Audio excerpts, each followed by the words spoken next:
Today we want to be every single Pokemon champion, and there's a lot of them now, with only a Pikachu. Pikachu is the iconic Pokemon of the franchise, and Ash's partner in the anime. However, in the games, he's not as strong. I think we can beat every champion, but spoiler alert, we're going to definitely have to use Double Team and an evasion move, I know.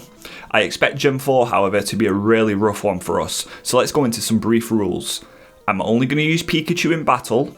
I won't use any held items, so no Light Ball for Pikachu unfortunately. I'll use each feature involved if it's available to Pikachu, like Dynamax or Z moves.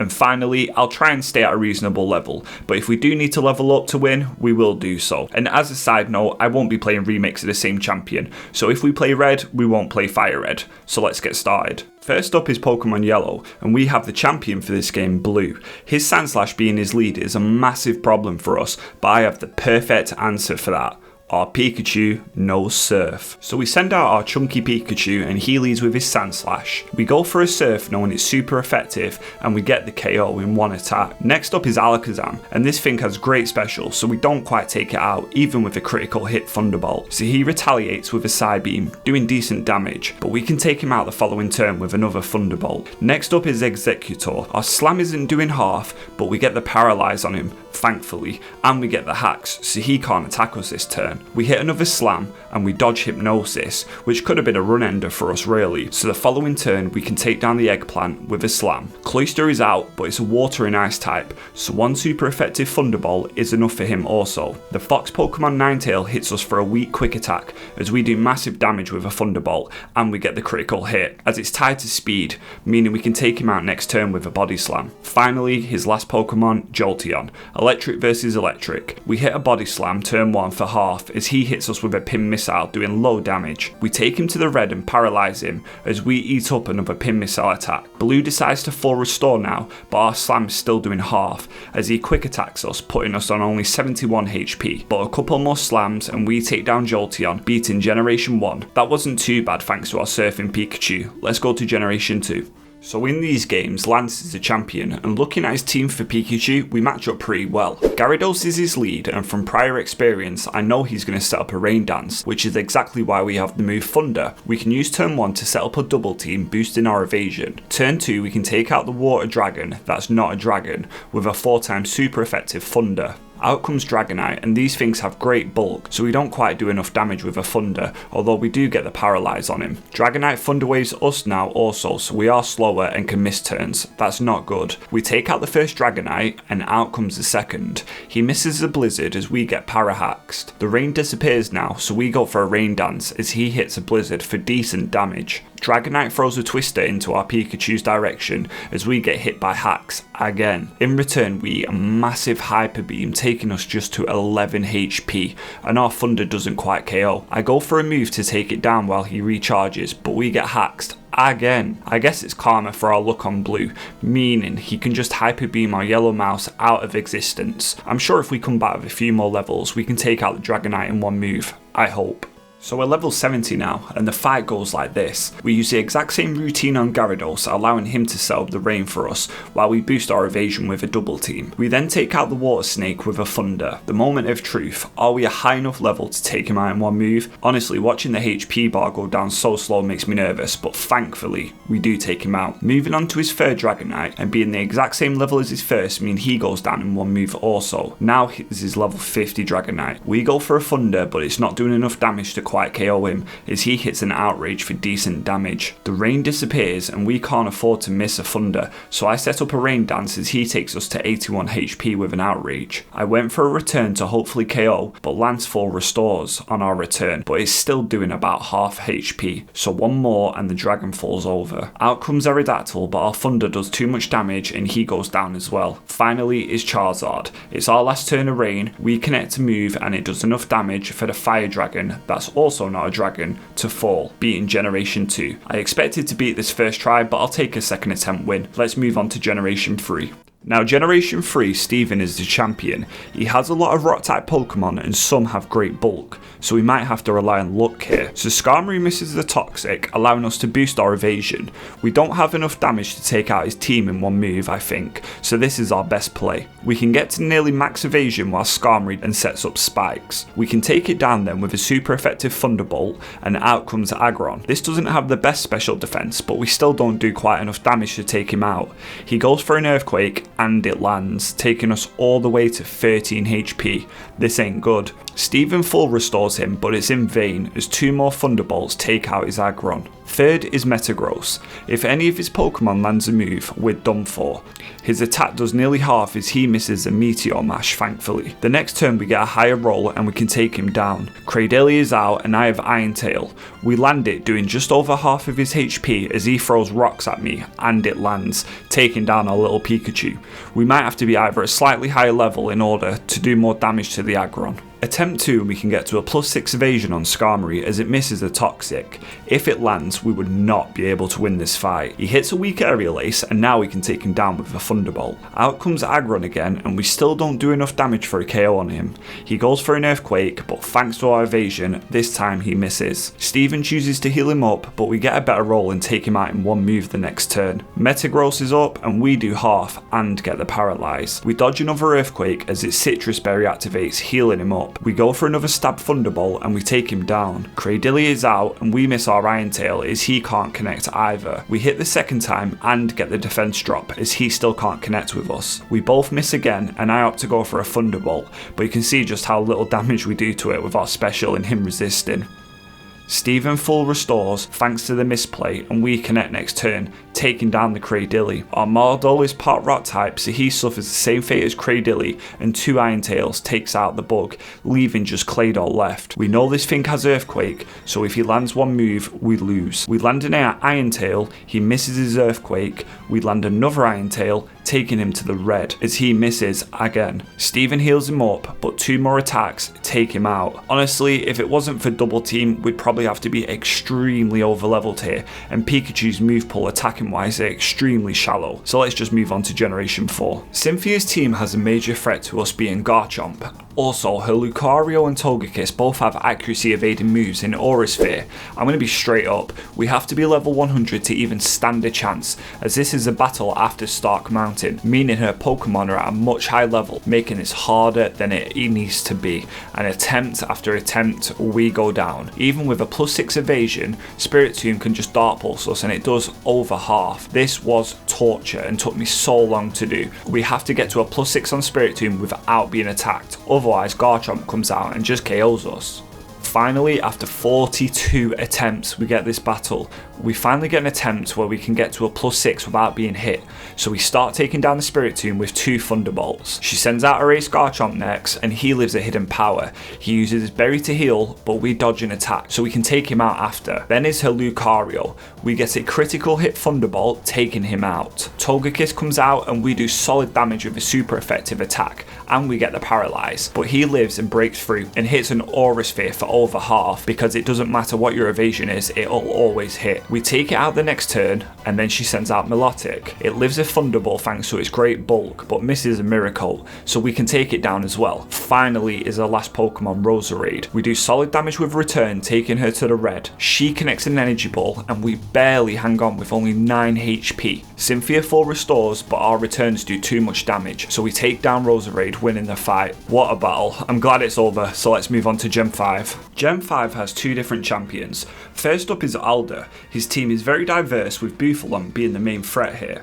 However, I was wrong. At level 86 we can still barely take a hit off Excelgor.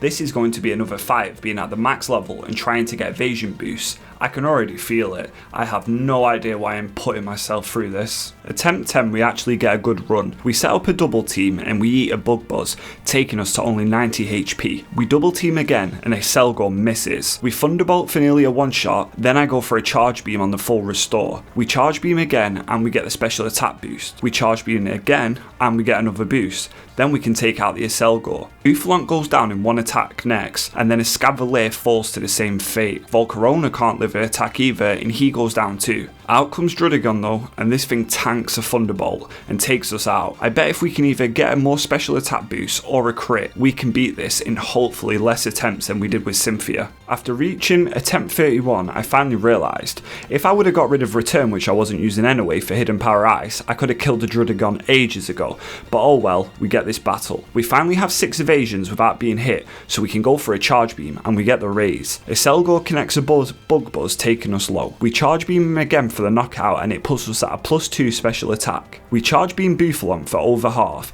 He misses an attack, so we can take him out the next turn, taking us to a +3 special attack boost. Escavalier comes out, we get him to the red, and we get another raise now to +4 special attack. Alda heals, and we go for another attack and get the raise, putting us at +5. Now we go for the kills on everything. We Thunderbolt Volcarona for the KO, and Drudigon finally goes down to a Thunderbolt, leaving only Vanillix, but this Ice Cream is going to melt, and we take him out, beating Alda finally.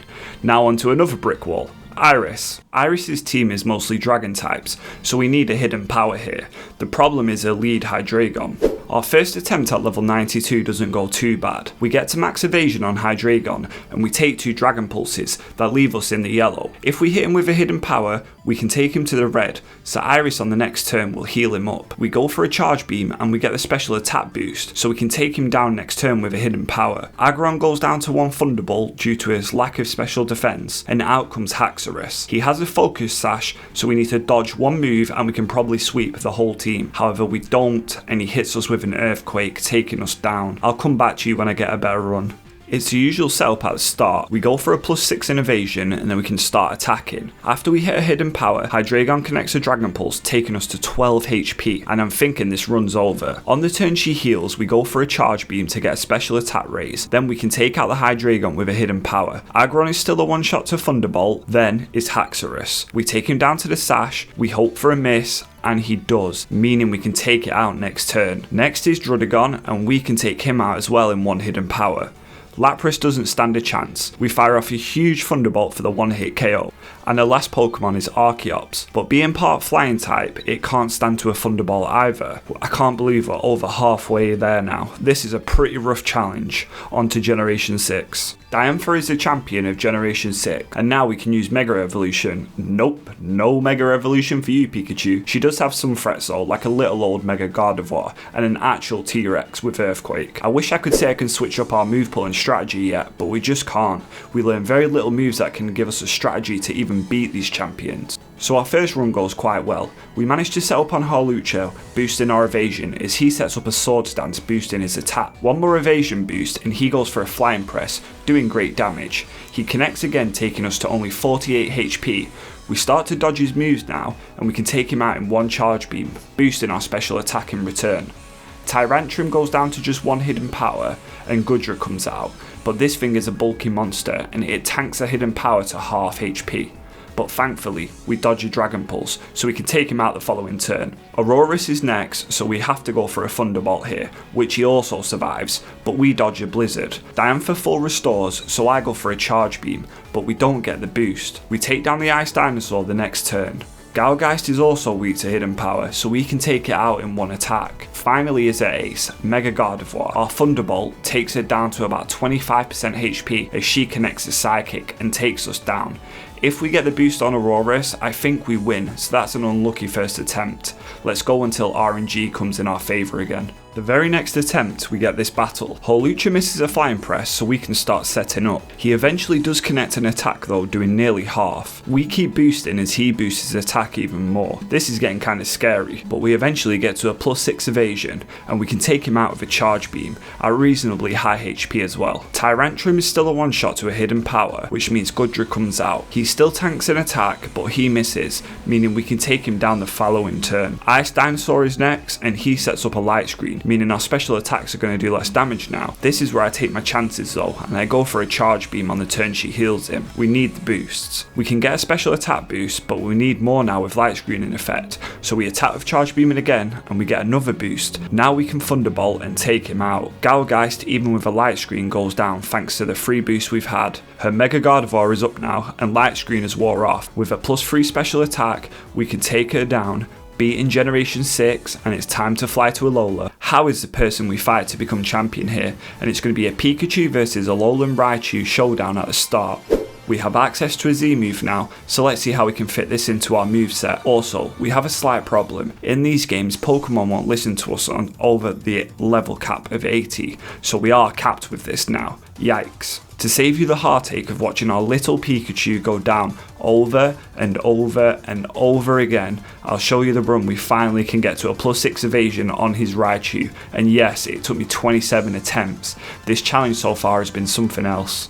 So after getting to a +6 without being hit, which requires insane luck already, we can start attacking Raichu with charge beams to get the boost on our first attack. We attack again and we get another boost, taking us to a +2, but Raichu connects a focus blast, demolishing us, taking us to only 19 HP. One more charge beam, that was a critical hit, takes him down. Next up is Tauros, but a stab Thunderbolt with the boost is enough to take him down. Incineroar is up, but it has good bulk. It lives an attack and misses an earthquake, so we can charge beam again on the turn. Hal heals up, but we don't get a boost. One more charge beam and he goes down, and we boost this time, taking us to a +3 special attack. I said that wrong, I always say that wrong.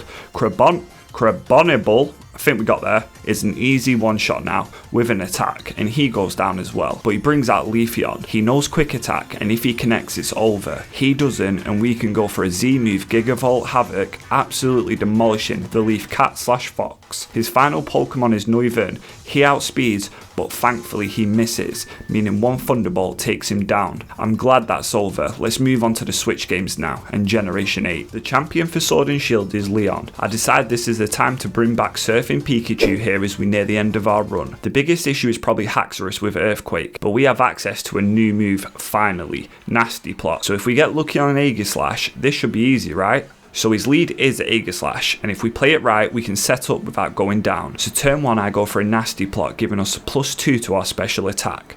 Luckily Aegislash King Shield, so this is a free turn. We can go to a +4 here as we go for another Nasty Plot, and he hits us with a Shadow Ball, taking us to 82 HP. We can't live another move, so we go for a Thunderbolt and take down the Sword and Shield. Up next is Haxorus, but with a +4 stab boosted Thunderbolt, he falls quickly too. Inteleon stands no chance being weak to Electric and gets obliterated, as Leon praises us for hitting a super effective attack. Like, dude, we are literally challenging you for the champion. Of course we know our type matchups now. Dragapult can't take a hit and goes back to his ghost buddies, which sends out Mr. Rhyme, the knockoff version of our favourite housekeeper. He goes down in one move also, leading it to a final showdown with our Gigantamax Pikachu and his Gigantamax Charizard. I remember how in our Gen 1, Pikachu was just a chunky little monster like he is now. We go for a G-Max Bolt Crash and he cannot stand to us. Just like in the anime, we take down Charizard with Pikachu making us champion of Gala, leaving only one more challenge for our Pikachu left. I'm so glad we finally didn't have to use Double Team, so let's finish off this challenge now. Scarlet and Violet time now, and Jeter is the champion. She has threats like Avalugg with Earthquake and a Go-Go we really don't have an answer for. Her lead is Espartha, and if we Nasty Plot, she gets a special attack raise. If we Double Team, she's going to get evasiveness raise. This is going to be rough. Attempt 1, we both miss attacks as she dodges both attacks, because of course she does. I really don't have a strategy for this fight currently. If we don't set up on Espartha, she'll send out Avalugg, who can just KO us with an Earthquake or a Body Press. But as a wise YouTuber commentator once told me, every problem looks like a nail if your hammer is big enough. So we level up. Attempt 2 at level 85, our shiny Pikachu does this. We can't afford any double team shenanigans now, so we just go straight for a Nasty Plot, boosting our special attack and Espartha's. She goes for a Lumina Crash, taking us to 73 HP. Now let's find out if our mighty Pikachu can beat the last champion. Espartha is a one shot with Thunderbolt. The Pure Ice Slab Avalugg is also a one-hit KO with Thunderbolt. King Gambit, as cool as it is, can't live an attack and goes down with one move also. Go-Go resists electric and lives a critical hit boosted electric move, but opts to go for a bulk up when I'm sure any attack would probably take us out, meaning one more move and we can electrify the goat. The loser is next, but it's a water type, so we can electrocute the fish in one move, leading her last Pokemon, Glimora. She's going to terrestrialize into a pure rock type, however, and our surfing Pikachu can take her out in just one surf, making us Paldea's champion and beating every single champion with just a Pikachu. Honestly, this run was pretty insane. We had to be reliant on double team like a lot, but it's just the nature of using a Pokemon like Pikachu with a limited move pool and no item like Light Ball to help, but we did it. It took many attempts and many tries of trying to get the perfect RNG. Next run, I'm thinking of doing a whole team taking on the champions, so if you're interested in this sort of content, consider subscribing and leaving a like. Thanks for watching, I really do appreciate it, and I'll see you in the next video.